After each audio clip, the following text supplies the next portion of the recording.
जरा विचार करें महाराज, भगवान ने जो हमें दिया है क्या हम उसके वास्तविक लायक हैं? पर वो बहुत दयालु है कि उसने वो चीज़ें हमें प्रदान की है जो शायद हम में से किसी चौथे को नहीं है। किसी को आंखें नहीं है।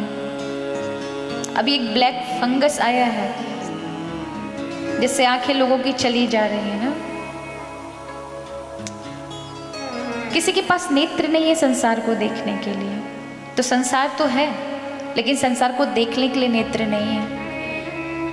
किसी के पास कान है लेकिन सुनने की शक्ति नहीं। किसी के पास बुद्धि है लेकिन समझने की वो क्षमता नहीं है। किसी के पास शरीर है, सब कुछ है, लेकिन रोग शरीर में इतना है कि वो ना अच्छा खा सकते हैं, जीवन में धन है, सब कुछ है, परिवार है, लेकिन उनका स्वास्थ्य शरीर नहीं है ठीक। अगर आप सही तरह से चल रहे हैं, अच्छे से श्वास ले रहे हैं, तो आप धन्यवाद दीजिए कि आप जीवित हैं।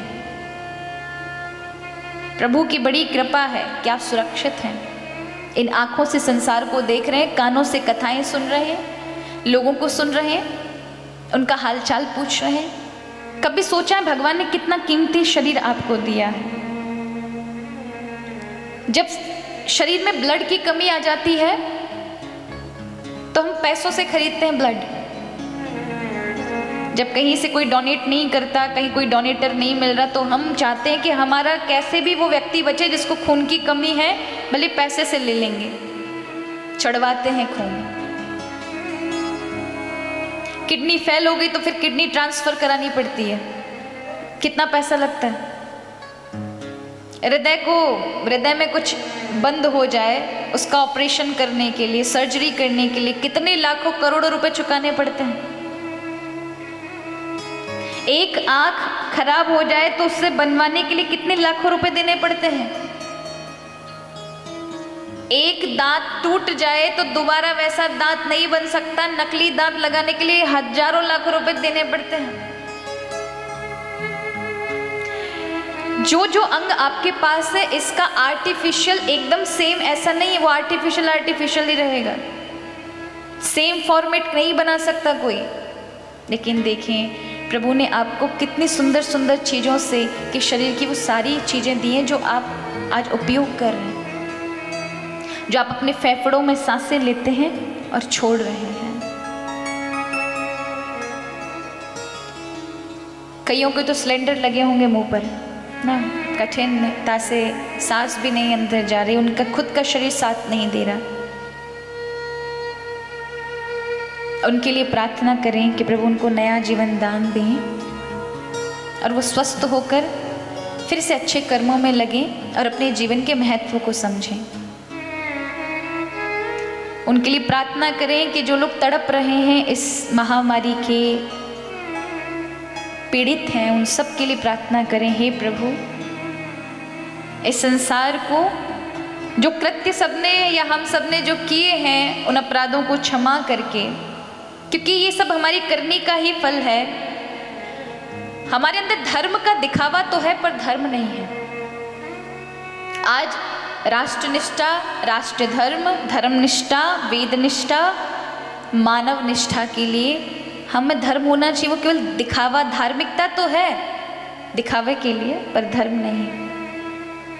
ये संकल्प लेना चाहिए इस कथा से और इस महामारी के उससे कि हम अगर जीवन में कुछ दान ना कर सकें, नहीं है हमारे पास धन, तो किसी के साथ छल ना करें, प्रपंच ना करें, अनीति का धन ना लें, चोरी ना करें, किसी का दिल दुखाकर उसके हक को हड़पने की कोशिश ना करें।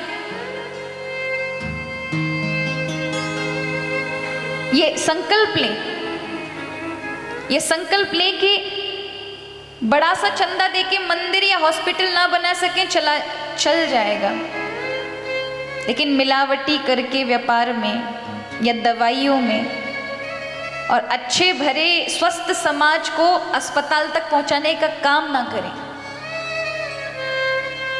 क्योंकि फिर वही मिलावटी चीजों को बेचकर आपने लाखों रुपए कमाए और मिलावटी खाकर समाज अस्पताल हॉस्पिटल गया और फिर आपने बड़ा लखपति करोड़पति बनकर एक चंदे में अस्पताल दान कर दिया, तो क्या पुण्य है? नहीं।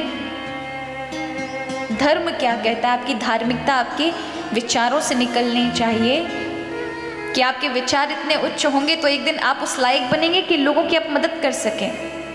लेकिन कम से कम समाज के हित के लिए, राष्ट्र के हित के लिए इतना तो करें कि हमारे अंदर मानवता हो, हम लोगों की मदद कर सकें। धर्म केवल दिखावा ना बन जाए, धर्म केवल कर्म कांडों तक सीमित ना रहे, वो हमारे आचरण में चलना चाहिए, हमारे स्वभाव में चलना चाहिए। भारतवर्ष में केवल वायरस ही नहीं, कभी आंधी कभी तूफान, कहीं कुछ लगा ही हुआ है।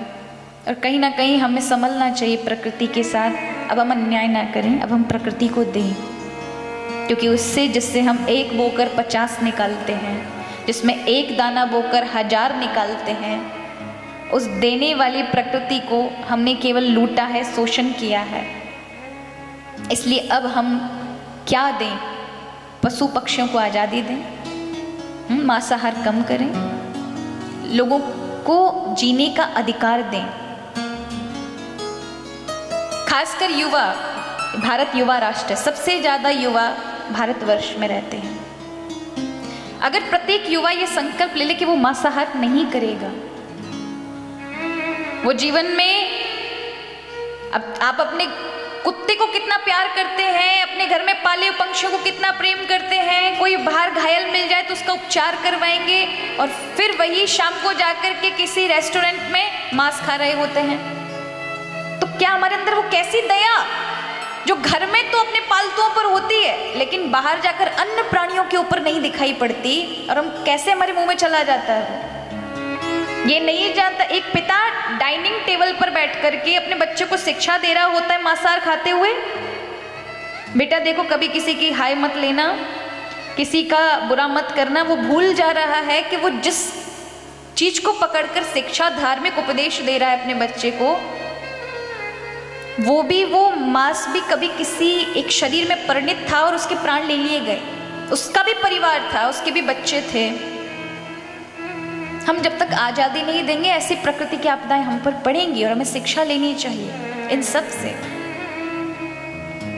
हमने प्रकृति को, कितनी सारी लाखों गायें प्रतिवर्ष कटती थी, ऑफिशियल आधिकारिक रूप पर करती थी, मांस जाता था विदेश।